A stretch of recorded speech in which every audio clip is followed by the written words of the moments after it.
చేస్తామండి. అంటే అమ్మ, నాన్న, అమ్మమ్మ, తాతయ్య 2 సైడ్‌లు, అన్నదమ్ములు, అక్కచెల్లెళ్ళు, పిల్లలు. వీళ్ళందరి హిస్టరీని బాగా సిగ్నిఫికెంట్‌గా తీసుకుంటాం. సో, ఫ్యామిలీ హిస్టరీ తెలుసుకుంటాము. ఇవన్నీ తెలుసుకున్న తర్వాత ఒక సస్పిషన్ వస్తుంది. That what we call it as clinical suspicion. ఈ క్యాన్సర్ అయ్యుండొచ్చు, లేకపోతే ఇది అవ్వకపోయి ఉండొచ్చు, లేకపోతే ఇది ఖచ్చితంగా క్యాన్సరే, దీన్ని జస్ట్ మనం ప్రూవ్ చేయాలి. అలాంటి ఒక ఇంప్రెషన్‌కి వస్తాం గదా! వచ్చినప్పుడు యూజువల్లీ నెక్స్ట్ స్టెప్ వచ్చేసి ఇమేజింగ్. ఇమేజింగ్ అంటే స్కాన్స్ చెప్తాము. ఆ స్కాన్స్ అనేవి ఒక్కొక్క అవయవానికి వచ్చే క్యాన్సర్‌కి డిఫరెంట్ వేరే వేరే స్కాన్స్ ఉంటాయి.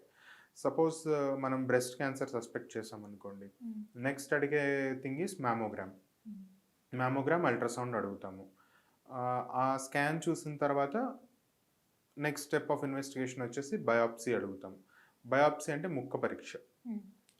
క్యాన్సర్ సస్పెక్ట్ చేసిన గడ్డ గానీ, సస్పెక్ట్ చేసిన ఏరియా నుంచి కానీ ఒక చిన్న పీస్ తీసుకొని దాన్ని ప్రాసెస్ చేసి మైక్రోస్కోప్ కింద చూసి కన్ఫర్మ్ చేస్తాం.